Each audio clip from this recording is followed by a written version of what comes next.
Hello, this is Donica. Hello, Sunshine. This is Donica with another broadcast of Recapture.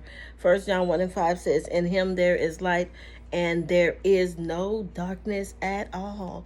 And I am so excited to be with you for another broadcast, another episode of Recapture, where it is our goal to bring knowledge, healing, and information. On our last broadcast, the Recapture, we talked about a little bit of black data. 36% of black children are raised in a two-parent home. So what? So why does it matter that children, specifically black children, are raised primarily in single parent homes? 44% of black children are raised in a home with just their mother. 8% are raised by grandparents. 36% of those children are living with their biological mom and dad. And so we gave a little bit of a few reasons as to why it's so what? Why is it significant? Why does it matter? And go and listen to Recapture Podcast wherever you listen to your podcast and check out those reasons that we discussed why it is important for children, specifically what we were looking at. fstudies.org, Family Studies, was given research and data and information. Thank you for their research. And it said, hey, 85% of Asian children are raised with both of their parents. And it said for black children, only 36%.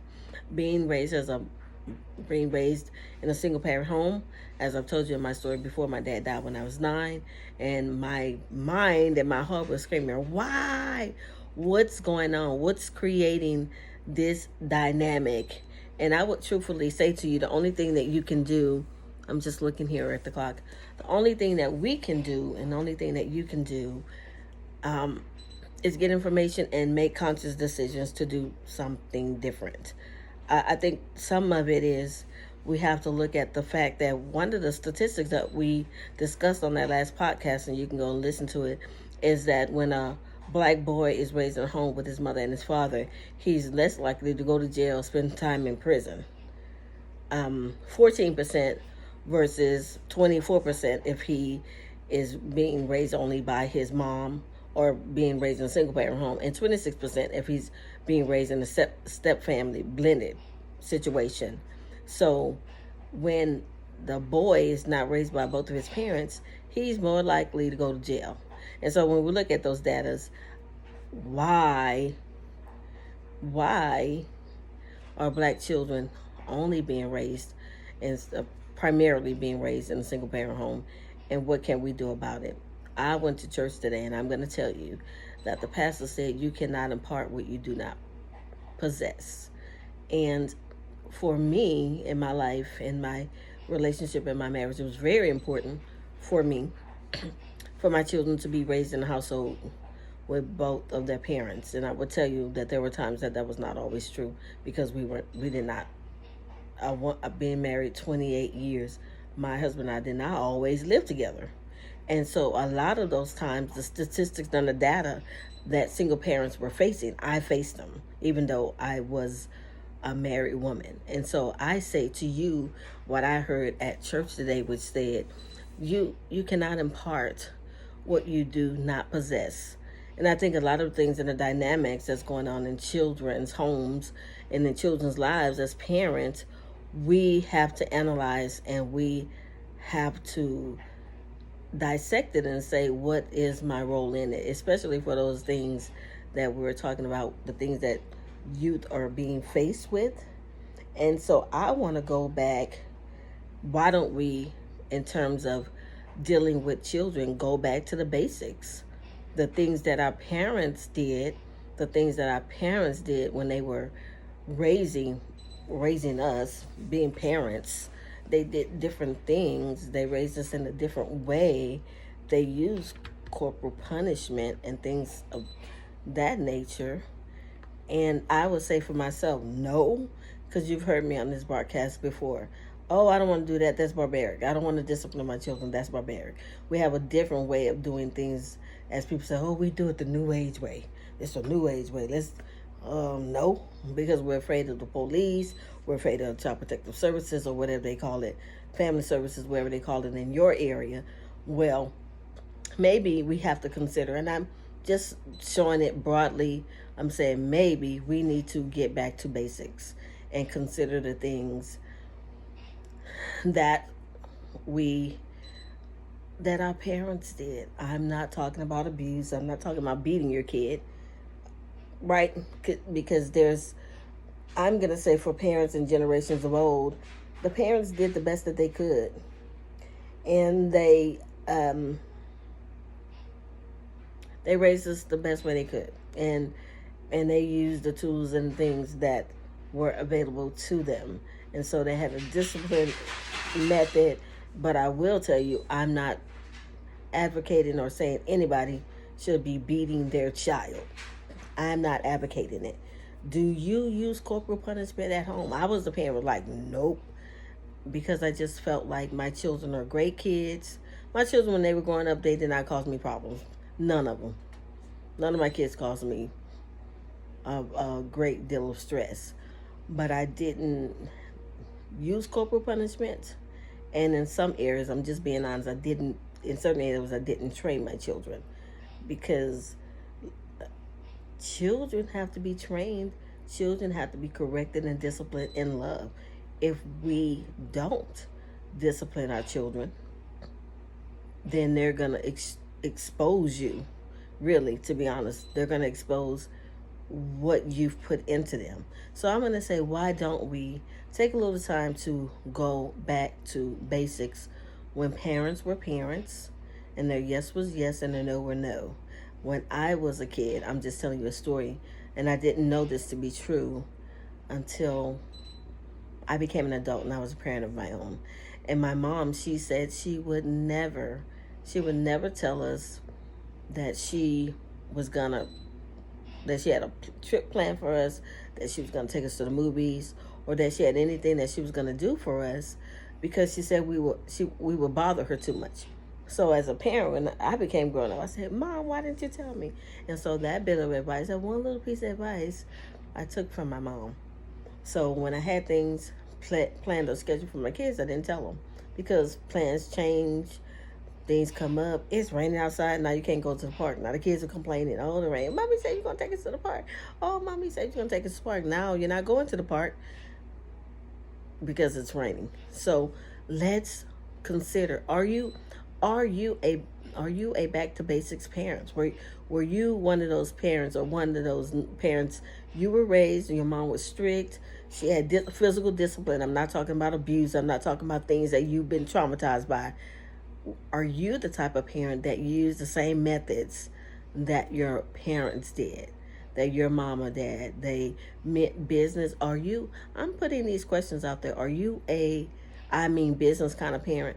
I'm not I mean business kind of parent. You cannot impart what you don't possess. So what are the back to basics for you? What are the back to basics for you? You cannot impart what you do not possess. And I'm saying that to myself, and for my life, God has been speaking to my heart in some S kind of words. That means we were watching Jeopardy, we'd say, starts with an S for 200, Alex. And so I'm going to just share some of those S words, and I'm being really tender with myself, because you cannot impart what you do not possess. But today I come before you with a clean heart and starting over with my family. And if you follow this podcast, I'm a transparent, honest person. If I need to get myself together, let me fix my hair. You might be listening on the podcast, you can't see me, but I bear it all so that we can have a better dialogue and an honest conversation. After all, we are here for knowledge, healing, and information. So on several podcasts, I want you to go back and listen to them. We were talking about things that affect youth. We've been talking about specifically the Black family, Black children primarily being raised in the single parent homes. And we're talking about today, back to basics. What are the few things that you can have for your family that will bring you back to basics? I will tell you this. These things, these S letters, I'm going to end with a C. I'm going to start with the S, but I'm going to end with the C. And I'm going to tell you why. Because it's important to you. God was really speaking to me about these things in my businesses. I'm a nonprofit leader. I'm an author. I sell my books.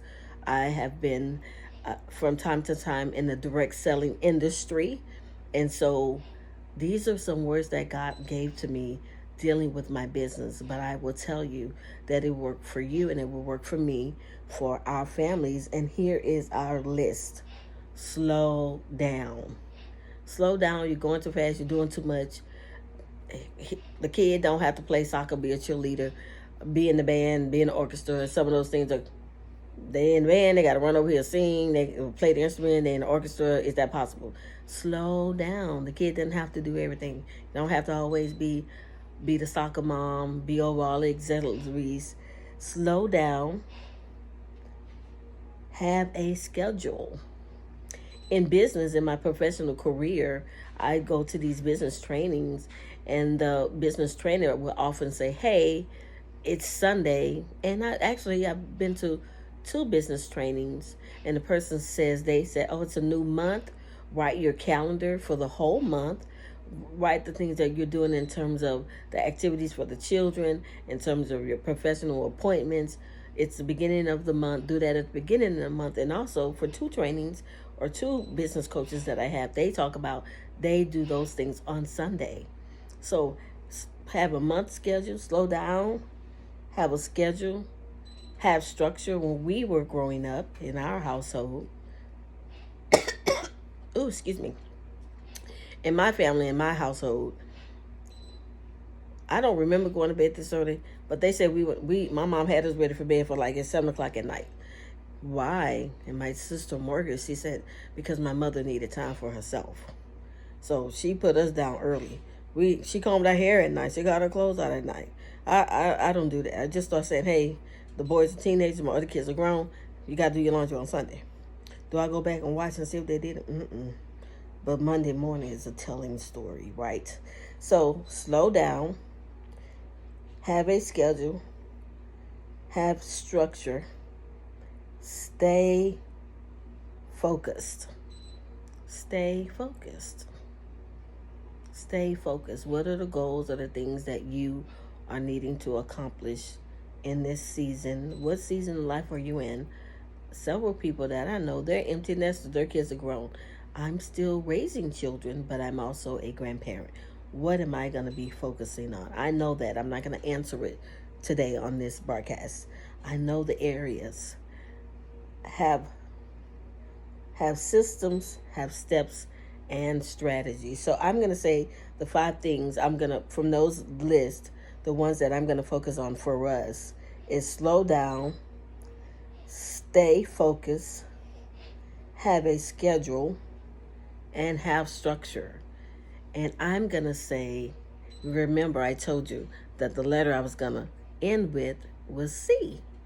And we're going to end with C, and that means be consistent. And the reason I say be consistent, because I've been there before. These things that are on my list that I just read to you are not new to me. And so if you have to start over, if you have to take a reflection, if you must repent, that's okay. I am. And guess what? Being consistent and starting over and saying, hey, I did it the way of the world. The way of the world is not working. And so I'm going to do something different. So take heart to the 5S in the system that I've given you. And also consider the C letter that I provided today. Be consistent. And I will say my name is Donica, and my tip for the journey, it's okay to start over. Until next time.